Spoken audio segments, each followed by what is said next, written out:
Megastar Chiranjeevi power star Pawan Kalyan కలిసి నటించే cinema త్వరలో వస్తుందని ఫిల్మ్ నగర్ లో వార్తలు ఊపందుకున్నాయి. సుబ్బిరామిరెడ్డి నిర్మించబోయే ఈ సినిమాను త్రివిక్రమ్ డైరెక్ట్ చేస్తారట. అయితే ఈ సినిమాకు మెగా బ్రదర్స్ రెమ్యూనరేషన్ ఇప్పుడు హాట్ టాపిక్ గా మారింది. ఖైదీతో మళ్లీ మంచి ఫామ్ లోకి వచ్చిన మెగాస్టార్ తో పాటుగా పవర్ స్టార్ కూడా సినిమాలో నటిస్తాడని తెలియడంతో సినిమా అంచనాలు ఇప్పటికే తారాస్థాయిలో చేరాయి. ఇక ఈ సినిమా కోసం చిరంజీవికి 25 కోట్లు, పవన్ కళ్యాణ్ కు 25 కోట్లు ఇస్తున్నారట. ఇక డైరెక్టర్ త్రివిక్రమ్ కు 15 కోట్లు ఇస్తున్నారని టాక్. మెగా మల్టీ స్టారర్ గా రాబోతున్న ఈ సినిమాకు త్రివిక్రమ్ ఇప్పటికే స్క్రిప్ట్ సిద్ధం చేసే ప్రయత్నాల్లో ఉన్నాడట. ప్రస్తుతం చిరు 151వ సినిమాకు సిద్ధమవుతుండగా పవన్ కళ్యాణ్ కాటమరాయుడు పూర్తి చేసి నీసెన్ డైరెక్షన్ లో సినిమాకు షురూ అవుతున్నాడు. ఈలోగా త్రివిక్రమ్ కథను పూర్తి చేస్తే చిరు పవన్ సినిమా పట్టాలెక్కేస్తుంది. మరి రాబోతున్న ఈ mega multi starrer mega fans ను ఏ విధంగా ఎంటర్టైన్ చేస్తుందో చూడాలి.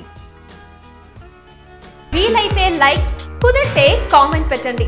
ఇలాంటి ఇంట్రెస్టింగ్ బ్రేకింగ్ బిగ్ న్యూస్ మాకు తెలిసిన వెంటనే మీకు తెలియజేస్తాం. దీనికి మీరు చేయవలసిందల్లా ఇక్కడ కనిపిస్తున్న సబ్స్క్రైబ్ బటన్ ని నొక్కి సబ్స్క్రైబ్ అవ్వండి.